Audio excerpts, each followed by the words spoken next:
21 वर्षात 24 वेळेला बदली व्हावी असं नेमकं काय करतात IAS अधिकारी तुकाराम मुंढे? मुख्यमंत्री फडणवीसांनी आणि काँग्रेसच्या विजय वडेट्टीवारांनी ज्यांचं नुकतंच सभागृहात कौतुक केलं असे अधिकारी तुकाराम मुंढे.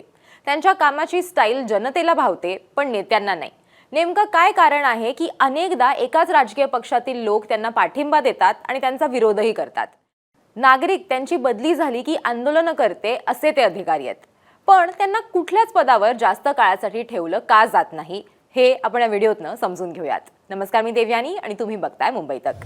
सिंघम अशी ज्यांची ओळख आहे असे 2005 सालच्या बॅचचे IAS अधिकारी तुकाराम मुंढे दिव्यांग कल्याण विभागाच्या सचिव पदावर कार्यरत होते, पण त्यांची पुन्हा बदली करण्यात आली आहे. त्यांची नियुक्ती मंत्रालयातील आपत्ती व्यवस्थापन, मदत आणि पुनर्वसन तसंच महसूल व वन विभाग या महत्त्वाच्या विभागांच्या प्रधान सचिवपदी करण्यात आली आहे. खरं तर एखाद्या पदावर 3 वर्ष काम करणं अपेक्षित असताना मुंढे यांची साधारण वर्षभरातच बदली केली जाते. आत्ताची बदली होण्यापूर्वी ते दिव्यांग कल्याण विभागात जवळपास 1.5 वर्ष काम बघत होते. त्यांनी अनेक बदल केले. प्रामुख्यानं बोगस दिव्यांग प्रमाणपत्रांद्वारे नोकरी मिळवणाऱ्यांवरती त्यांनी मोठी कारवाई केली. एवढंच नाही तर काम न करता अनुदान लाटणाऱ्या संस्थांवरही त्यांचा निशाणा होता. मुख्यमंत्र्यांनी मुंढेंच्या कामाचं कौतुक केलं होतं की बोगस दिव्यांग प्रमाणपत्रांबाबत चौकशी झाली आहे, कारवाई सुरू आहे. दिव्यांग कल्याण विभागानं अतिशय चांगली वेबसाईट तयार केली आहे. प्रत्येकाचं सर्टिफिकेट तपासलं जाणार आहे. पुढील काळात डिजी लॉकर सारखी व्यवस्था आपण उभी करणार आहोत. यातून अशा प्रकारचे घोटाळे होणार नाहीत असा विश्वासही मुख्यमंत्र्यांनी यावेळी व्यक्त केला. 2008 मध्ये मुंढे हे नागपूर जिल्हा परिषदेचे मुख्य कार्यकारी अधिकारी म्हणून नियुक्त झाले होते. त्यावेळी शिक्षकांना त्यांनी प्रचंड शिस्त लावली. IAS मध्ये येण्याआधी ते स्वतः शिक्षक होते. कदाचित त्याचाही तो परिणाम असेल. अनेक शिक्षकांना निलंबित केलं. त्याचा परिणाम असा झाला की तिथल्या शिक्षकांना शिस्त लागली. नागपूर जिल्हा परिषदेला ISO प्रमाणपत्र मिळालं, पण मुंढेंवरती अविश्वास प्रस्ताव आणला गेला. तत्कालीन मुख्यमंत्री विलासराव देशमुखांनी तो फेटाळला. 26/11च्या हल्ल्यानंतर विलासरावांनी राजीनामा दिला आणि काही दिवसातच मुंढेंचीही बदली झाली. सोलापूरचे जिल्हाधिकारी असताना वाळू माफियांविरोधात कारवाईचा बडगा उगारला. त्यांना वाळू माफियांच्या रोषाचाही सामना करावा लागला. पंढरपूर मंदिर समितीच्या चेअरमनपदी नियुक्ती झाल्यानंतर मुख्यमंत्री सोडून इतरांचं VIP दर्शन त्यांनी बंद केलं. नागपुरात कोरोनाचा प्रादुर्भाव वाढत असताना तुकाराम मुंढे यांनी महापालिका आयुक्त म्हणून कडक निर्बंध आणल्याचं आपल्याला दिसलं होतं, पण यावरूनच महापौर आणि भाजप नेते संदीप जोशी यांच्याशी मुंढे यांचे एक तीव्र मतभेद जे ते त्यावेळेला आपल्याला बघायला मिळाले होते. नवी मुंबई महापालिका आयुक्तपदी त्यांची बदली झाली. नवी मुंबईत आल्यानंतर अनधिकृत बांधकामांवरती कारवाई सुरू केली आणि तिथेच तुकाराम मुंढे सत्ताधाऱ्यांच्या निशाण्यावरती आले.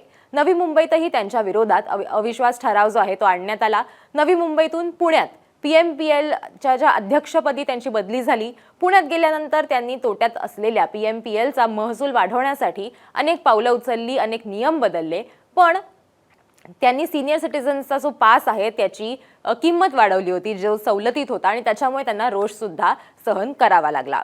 पण तिथे PMPL मध्ये त्यांनी कर्मचाऱ्यांचं जे निलंबन केलं त्यावरनं त्यांची कारकीर्द जी आहे ती पुन्हा एकदा चर्चेत आली होती. पुणे PMPLचे अध्यक्ष असताना त्यांनी केवळ 10 महिन्यातच तोट्यात असलेल्या बस सेवेचं उत्पन्न वाढवलं. 900हून अधिक नवीन बसेस रस्त्यावरती आणल्या आणि कामचुकार कर्मचाऱ्यांवरती बडतर्फीची कारवाई करून प्रशासनात शिस्त आणली. पुण्यातून तुकाराम मुंढे यांची बदली नाशिकला करण्यात आली. तिथे ते किमान 1 वर्ष पूर्ण करतील अशी अपेक्षा होती, पण 1 वर्षाच्या आतच त्यांची मंत्रालयात बदली करण्यात आली. नाशिक महानगरपालिकेत आयुक्त म्हणून काम करताना त्यांनी वॉक विथ कमिशनर या उपक्रमाद्वारे थेट जनतेच्या तक्रारी ऐकून घेतल्या आणि भ्रष्ट कंत्राटदारांना काळ्या यादीत टाकण्याचं धाडस दाखवलं.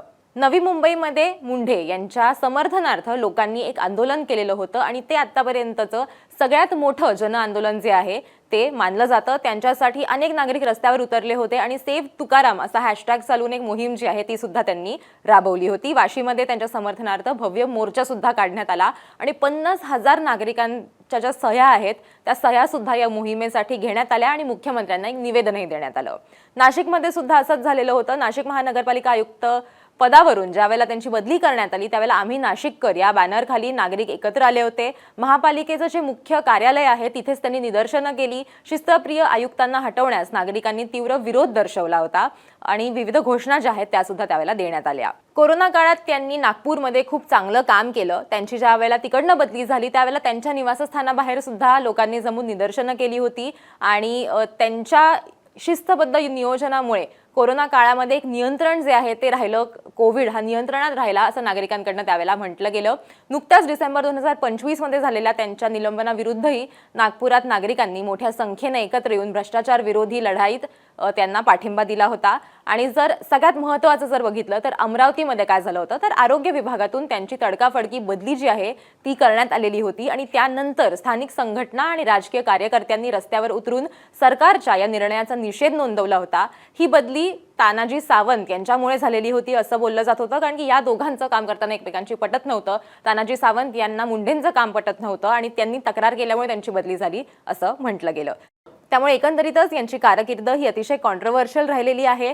पण नागरिकांना मात्र ते प्रचंड पटतात, त्यांचं काम पटतं, पण नेत्यांची त्यांचं फारसं जमत नाही हे या सगळ्यातनं कुठेतरी स्पष्ट होतं. तुम्हाला काय वाटतं ते मला कमेंट करून नक्की सांगा आणि मुंबई तकला सबस्क्राईब करायला विसरू नका.